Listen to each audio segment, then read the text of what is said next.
The world held its breath. In the fragile stillness of dawn, as Easter Monday painted the sky in muted shades of mourning, the news shattered the fragile peace. Pope Francis was gone. Like a wave that travelled faster than sound, disbelief raced.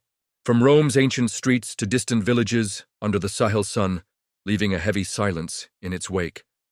Church bells tolled, their deep, grieving voices spilling into the early morning light, while flags everywhere surrendered, dipping to half-staff as if the very nations were bowing their heads in sorrow.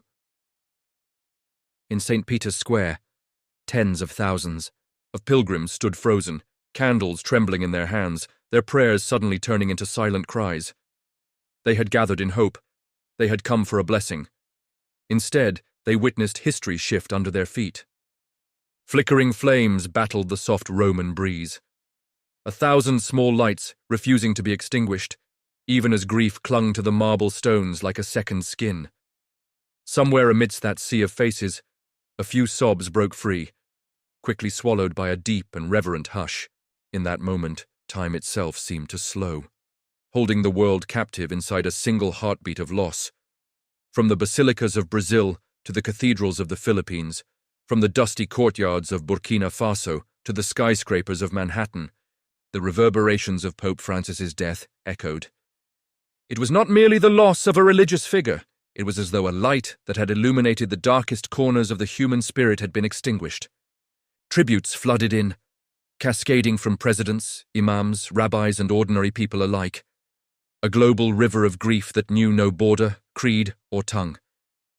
And yet, amid this tidal wave of mourning, one tribute rose quietly above the rest. Not the loudest, not from the wealthiest, but perhaps the most powerful. A letter, handwritten, trembling with raw emotion, from a young president in a battered corner of Africa.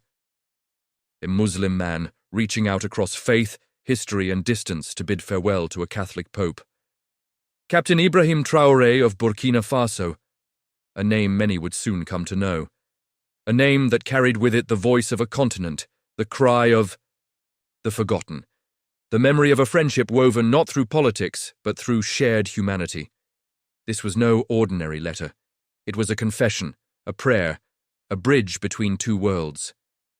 In a time when divisions seemed only to widen, when leaders often spoke in anger or silence, Traoré's words emerged as something rare, a testimony of gratitude, mourning, and hope.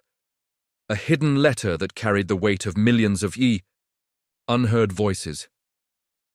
Today we take you beyond the headlines, beyond the funeral preparations and Vatican protocol.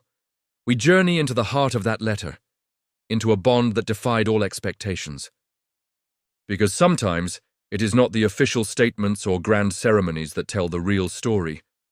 Sometimes it is in a quiet letter, penned with tears instead of ink, where history leaves its truest mark. Stay with us. What you are about to hear is not simply a letter. It is the echo of a dream, the memory of a man who changed the world, and a glimpse into the new dawn he left behind. Inside the ancient apostolic palace, as the first hints of dawn brushed the marble columns with pale light, silence reigned. The Vatican, usually so vibrant with the footfalls of priests and pilgrims, was still, holding its breath alongside the frail man who had given so much of himself to the world. In a modest, softly lit room just steps from the papal bedroom, Pope Francis's closest aides and medical team kept a vigil that stretched through the long hours of the night. They spoke in whispers, if at all. Their faces were marked by sleeplessness, by quiet sorrow, by the unspoken fear that they were witnessing the end of an era. Pope Francis, born Jorge Mario Bergoglio, had been battling fragile health for weeks. His breathing, shallow and labored, filled the small room with a rhythm both achingly human and profoundly sacred. Those gathered knew what he had already accepted. This would be no miraculous recovery. It would be a surrender, a return to the God he had served so humbly and fiercely. Still, even as his strength ebbed away, there remained a spark of Francis's indomitable spirit. Just the day before, on Easter Sunday, he had summoned the strength to appear one final time at the window of the Apostolic Palace, to bless the crowd gathered in St. Peter's Square. Frail but smiling, He raised his hand in blessing, a final gesture of love and defiance against the encroaching darkness. Few in the jubilant crowd that day realized they were witnessing a goodbye. Fewer still understood the courage it took for him to stand there, fighting through pain and exhaustion, simply to offer hope one last time. That moment, simple yet profound, would soon be etched into the memory of the world. As the pre-dawn hours of Easter Monday unfurled, the inevitable approached. In the gentle stillness of the Pope's chamber, his personal secretary, Father Gonzalo Amelius, quietly moved closer. The Pope, weakly but clearly, had asked to hear scripture. A young Argentine priest, summoned for this moment, sat by the bedside and began to read from the Gospel of John, the same passage Francis had often quoted during his sermons. His voice, low and steady, filled the room. "I am the resurrection and the life. Whoever believes in me, though he die, yet shall he live?" The words hung in the air like a prayer stitched directly to the soul. Around the bed, cardinals and staff bowed their heads. Some wept silently. The only sounds were the slow rasp of the Pope's breathing, the rustle of vestments, and the occasional soft sob muffled by clasped hands. At exactly 6:45 a.m., local, Jorge Mario Bergoglio, the 266th Pope of the Catholic Church, the simple priest from Buenos Aires who had captured the world's heart, breathed his last. His chest rose once, fell, and was still. A sacred life, a titan of compassion and humility, had returned to God. The room stood frozen. For a moment it seemed as if even the morning light hesitated, reluctant to move forward without him. Then, according to ancient tradition, Cardinal Kevin Farrell, Camerlengo of the Holy Roman Church, stepped forward to perform the solemn ritual required to certify a pope's death. Kneeling close to the Pope's ear, his voice trembling, he called the birth name 3 times, each softer than the last. Jorge Mario Bergoglio, Jorge Mario Bergoglio, Jorge Mario Bergoglio. No answer came. Only the quiet, mournful weeping of those who loved him best. With great tenderness, Cardinal Farrell drew a simple white veil over Pope Francis's face. His voice cracked as he whispered, "Our Holy Father is gone." It was a proclamation, but also a lament, the farewell of a son to a father, of a church to its shepherd. Beyond those private walls, the Vatican was already stirring. Inside offices and hallways, aides moved quickly but respectfully, activating procedures outlined in Universi Dominici Gregis, the ancient constitution that governs the Church upon a pope's death. Messages were quietly sent to key Vatican officials. The bells of St. Peter's Basilica, slow and mournful, began their heavy toll, reverberating across the still waking city of Rome. Moments later, the Vatican spokesman, Matteo Bruni, stepped before the press and the waiting world. His voice, steady but sorrowful, delivered the news so many had feared. His Holiness, Pope Francis, passed away Monday, April 21st, at 6:45 a.m. local time, in the Apostolic Palace. All procedures outlined in Universi Dominici Gregis have been set in motion. Across the globe, the news raced ahead of the sunrise. In the Philippines, a nation where dawn had already broken, priests led impromptu masses for the soul of the beloved pontiff. In Brazil, faithful gathered at churches draped in black cloth. In Burkina Faso, where the first whispers of the news arrived with the morning prayers, a young leader stood quietly, clutching a letter he had written in the sleepless hours of the night. But here, inside these sacred Vatican halls, the machinery of mourning ground solemnly into motion. The College of Cardinals began receiving their summons. Preparations were made to seal the Pope's apartments.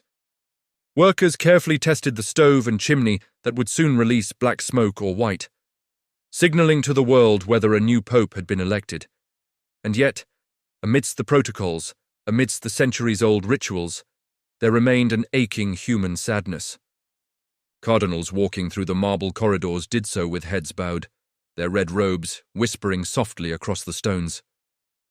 Guards stood a little straighter, as if by their posture they could stave off the tidal wave of grief building outside. Inside St. Peter's Basilica, preparations were underway to lay Pope Francis in state. His simple casket, chosen by his own request, was being readied, plain wood, unadorned, carrying only the medals and coins of his papacy and a single parchment, detailing the milestones of his life. There would be no elaborate gold tomb for Francis.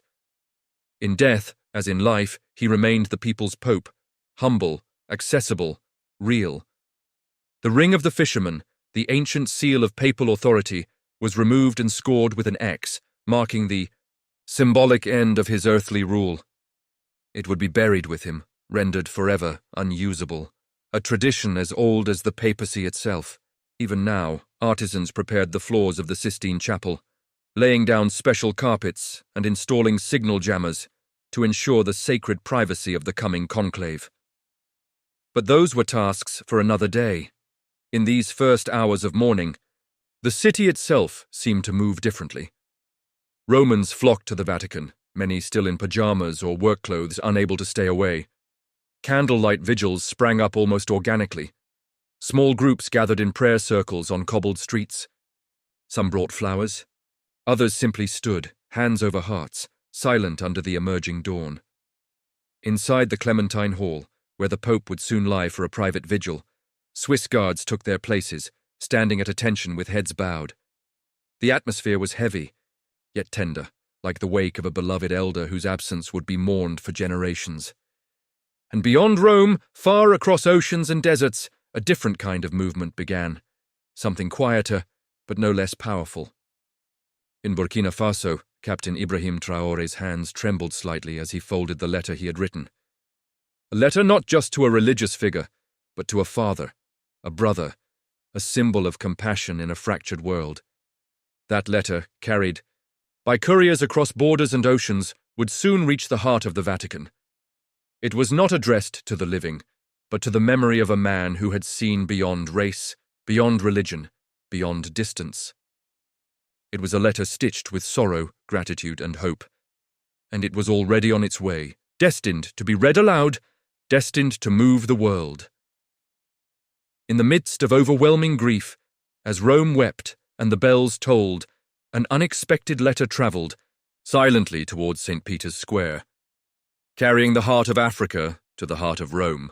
Far from the echoing bells of Rome, across burning deserts and endless fields, where the Sahel wind carries stories from one village to the next, a different kind of mourning was taking shape. In the heart of Burkina Faso, where hardship often outpaces hope, a young leader sat alone in his modest office. Captain Ibrahim Traoré, the president of a nation battered by terror and trials, held a letter between his calloused hands. No grand speechwriters had crafted these words for him. No advisers hovered to adjust his tone.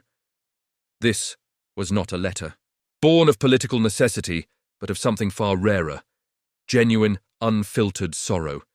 He had stayed up through the long hours of night, wrestling not with the right words, but with the weight of them.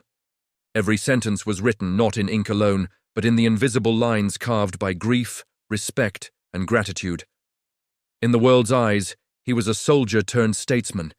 Yet, in this moment, he was just a man mourning the loss of a father he had never truly known. And yet, somehow, knew better than most. Ibrahim Traoré pressed the letter to his chest, whispering a brief prayer into the breaking dawn, before sealing it with trembling hands. It would travel thousands of miles, over oceans and borders, to reach a Vatican now cloaked in black. It would not arrive with fanfare or procession. It would arrive as all true things do, quietly, humbly, carrying a weight too large for words, and yet somehow made lighter because it dared to be shared. And when the world would finally hear the words inside that letter, they would understand. They would feel it in their bones. The letter began simply, but carried a gravity that demanded breathless attention. "Your Holiness, Pope Francis," it opened, "I write to you not with ink, but with tears of gratitude and sorrow, even as the world rushed to prepare tributes and ceremonies. Here was a voice that refused to sanitize its grief, tears, not ink, sorrow, not protocol." In a world addicted to appearances, Traoré's words peeled away every layer of formality until only the raw, beating heart remained. In the early hours of this morning, as the sun rose over the Sahel, I learned that you had journeyed from this world. My heart is heavy, for we have lost a guiding light. I am a Muslim man and the president of a proud African nation. Yet today, I feel I have lost a father and a friend. Each line unfolded like a confession whispered into the winds. It didn't matter that they belonged to different faiths, different continents, different histories. It didn't matter that Ibrahim Traoré had never knelt for communion, had never served Mass. The bond he felt with Pope Francis was not religious, it was human, stitched together by suffering, hope, and the relentless pursuit of peace. The letter continued, painting vivid memories across the page. When my people suffered, when terrorists struck our churches, when drought and hunger visited our villages, you, Pope Francis, did not remain silent. You spoke our names in your prayers at the Vatican. You consoled us from afar, and in a world so quick to forget the nameless and the far away, that small, defiant act, speaking their names, acknowledging their pain, had been a lifeline. Traoré remembered it vividly. The 2019 telegram from Rome after the attack in Dars in Moim, Dablo, where innocent worshippers had been slaughtered in cold blood. Senseless brutality, the Pope had called it, a wound upon the heart of humanity. And in those words, Burkina Faso found a balm for wounds the world refused to see. Holy Father, Traoré continued, I think of your visit to the Central African Republic in 2015. When you bravely walked a land torn by Christian-Muslim conflict, you removed your shoes and entered the mosque in Bangui, embracing the imam as a brother. That day you showed Africa and the world what true peace could look like. Francis had never visited Burkina Faso. And yet, to Traoré and to his people, he was no stranger. His spirit had moved through their lives like the Sahel wind, unseen perhaps, but felt in every prayer whispered over empty plates, in every cry for peace that rose into star-swept skies. The young president wrote on, recounting a brief, almost forgotten moment that had marked him forever. I recall your gentle smile when we met briefly at the Vatican last year. I was a young leader, uncertain and burdened by my nation's troubles. You took my hand in yours, your frail hand that had blessed so many, and you said, "Courage, my son. Continue to work for justice and harmony." Those words remain etched in my soul. It hadn't been a grand summit or an orchestrated photo op. Just a brief touch, a word of encouragement. But sometimes, a single word at the right moment weighs heavier than 1,000 speeches. You likely didn't remember me among the many, Traoré admitted, but I will never forget that moment. In his tradition, when a great elder passed away, they did not say they had died. They said they had returned to God. And so Traoré, with reverence pulsing through his pen, spoke the ancient farewell. I believe you have returned to God whom you served with every ounce of your being.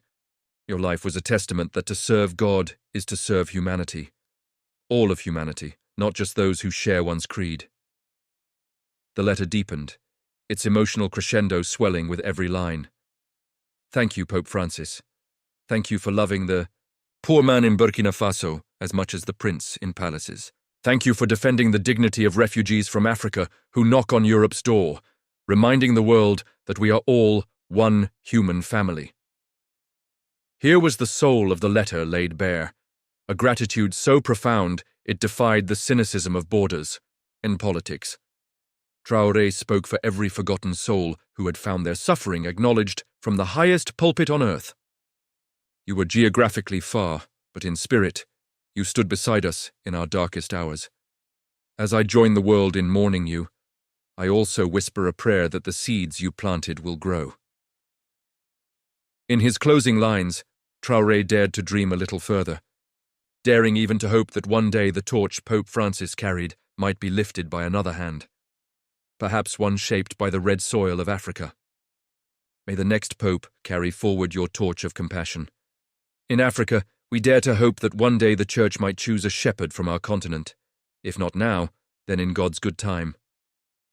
But even if that dream remained distant, the letter's heartbeat was clear. It was not about geography. It was about spirit, about a leader who walked among the poor, who bowed before the broken, who believed that the least among us were the greatest in God's eyes.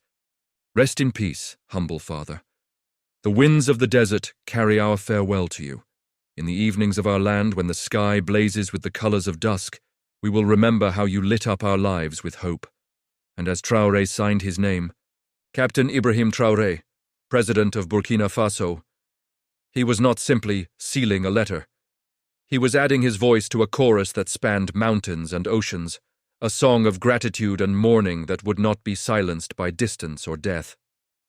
In the days that followed, as the letter was read aloud on national radio stations across Africa, as its lines were quoted by news anchors from Paris to Nairobi, something unexpected began to happen. People who had never prayed together wept together. People who had never agreed on anything found common ground in shared loss. And for a moment, just a moment, the world glimpsed what Francis had always dreamed of: a family without walls. The letter travelled silently at first, a whisper crossing continents. But whispers have a way of becoming songs.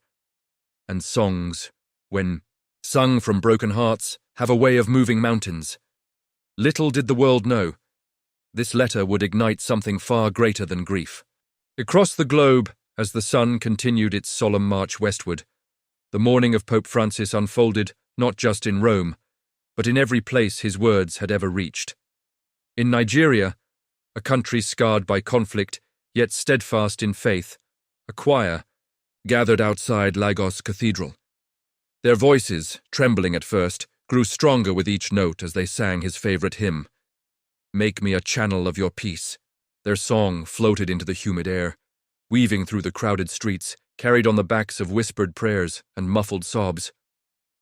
In war-torn South Sudan, where Pope Francis had knelt to kiss the feet of rival leaders just 2 years earlier, the memory of his humility now brought entire communities to tears. They remembered his frail hands, hands that bore no weapons, no wealth, no crowns, only a desperate plea for peace. Now, villagers lit small fires in his honor, their flames flickering like fragile hopes against the vast African night. In the Philippines, a nation of deep Catholic roots, candles lined the entrances to homes and churches alike. Families clutched photographs of Francis, some worn and faded, others still vibrant from his 2015 visit. Outside Manila Cathedral, a line stretched for blocks, not for goods, not for survival, but for a simple moment of silence, a gesture of gratitude to a man who had spoken for the poor with a voice louder than any king. From Kinshasa to Sambio, Paulo, from Seoul to Nairobi, the pattern repeated. Candles, prayers, soft songs, faces wet with tears. Catholics and non-Catholics alike gathered. Muslims, Protestants, atheists, all bound together by something rarer than doctrine. The shared sense that a great and humble soul had departed, and that the world was poorer for his absence. In Rome, where mourning took on the gravity of ritual, the ancient streets pulsed with a different kind of life. Pilgrims streamed towards St. Peter's Basilica. They brought with them tokens of love, homemade crosses, drawings from children, worn shoes carried by those who had walked hundreds of miles simply to be near the Vatican in this moment of history. Inside the Vatican, preparations moved with silent precision. Pope Francis's body, dressed in simple white, now lay in a plain wooden coffin, as he had requested. By his side rested the medals and coins that marked his papacy, along with a small parchment, a quiet summary of his life and deeds. The fisherman's ring, once the powerful symbol of his authority, had been scored with an X and would be buried with him, unusable by any successor. It was a fitting closure for a man who had worn power like a borrowed coat, never clinging to it as his own. The Clementine Hall, where his body rested for private vigil, was filled with soft candlelight. Swiss guards, their colorful uniforms, muted by mourning, stood motionless at his side. Outside, the line of mourners stretched beyond the colonnades, down the Via della Conciliazione, and into the heart of the Eternal City. Strangers held each other. Children asked questions there. Parents could not answer. Priests wept openly beside imams and rabbis, an unspoken testament to the bridge Francis had built between faiths. And then came the personal tokens, carried by those who had traveled oceans and continents to pay tribute. Cardinal Jorge Ortega from Argentina arrived bearing a small jar of soil, sacred earth from the Pope's beloved homeland. Quietly, respectfully, he sprinkled the soil before the casket, a final gift from the barrios and cities that had shaped the man who would change the world. Cardinal Dieudonné Nzapalainga from the Central African Republic brought a tapestry woven by the women of Bangui.